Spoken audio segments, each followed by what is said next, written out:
ഈ സിംഗ് ബോഡി കിട്ടുന്ന സ്ഥലം എവിടെയാണ്? മൈസൂര് മാണ്ഡ്യയില് പ്രകാശിന്റെ കുറച്ച് അപ്പുറത്തായിട്ട് അവർ പുതിയതായിട്ട് തുടങ്ങിയതാണ്. പഞ്ചാബികളാണ് ചെയ്യുന്നത്. പഞ്ചാബികളാണ് സിംഗുകാര്.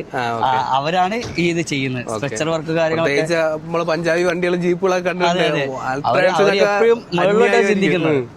അവർക്ക് എപ്പോഴും രാജകൊട്ടാരം പോലെ കൊണ്ടു നടക്കാൻ വേണ്ടിയിട്ടാണ് അവർ ഉദ്ദേശിക്കുന്നത്. അതെ, അപ്പൊ അതിന്റെ ഒരു ചെറിയൊരു മോഡലാണ് നമ്മൾ രാജകൊട്ടാരമാണ് ഇപ്പൊ കണ്ടുകൊണ്ടിരിക്കുന്നത്. ഓരോ ബെർത്തിനും നമ്പറുകൾ കൊടുത്തത്, എല്ലാ വണ്ടിയിലെ പോലെ തന്നെ ഓരോ ബെർത്തിലും നമ്പർ കൊടുത്തിട്ടുണ്ട് സൈഡില്. പിന്നെ സേഫ്റ്റി ആയിട്ട് കൊടുത്തേക്കുന്ന ഫയറിന്റെ ഇത് കൊടുത്തിട്ടുണ്ട്, എക്സ്റ്റിങ്ക്വിഷർ ഉണ്ട്. എമർജൻസി ഘട്ടത്തിൽ നമുക്ക് അതൊക്കെ ഉപയോഗിക്കാം.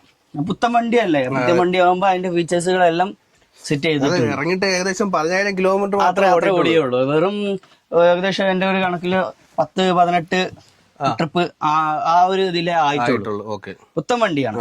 കൊണ്ടിയോട്ടിക്കാർക്ക് ഇതൊരു എക്സ്പീരിയൻസ് ആണ്, അവർക്ക് വേണ്ടിയിട്ടാണ് ഈ വണ്ടി ഇറക്കിയിട്ടുള്ളത്. പുതിയൊരു അനുഭവം, പുതിയൊരു യാത്രാനുഭവം. എല്ലാം പുഷ് ബാക്ക് സീറ്റുകളാണ്. അപ്പൊ ഏകദേശം ഒരാൾക്ക് ഇരുന്ന് യാത്ര ചെയ്താലും ബുദ്ധിമുട്ട് വരാത്ത രീതിയിൽ, അതായത് ബുദ്ധിമുട്ട് ഏകദേശം ഇരിക്കാനുള്ള സെറ്റപ്പായി. ഇത് ഒന്ന് ചാഞ്ഞൊന്ന് കിടന്ന് ഉറങ്ങണമെങ്കിൽ ഇത്രയും ലെങ്തില് സുഖമായിട്ട് കിടന്നുറങ്ങാം. നമുക്ക് സ്ലീപ്പർ കിട്ടിയില്ല, ബർത്ത് കിട്ടിയില്ല എന്നുണ്ടെങ്കിൽ അത്യാവശ്യ സൗകര്യത്തിന് ഇത് തന്നെ ഇതാണ് കിടന്നുറങ്ങാം.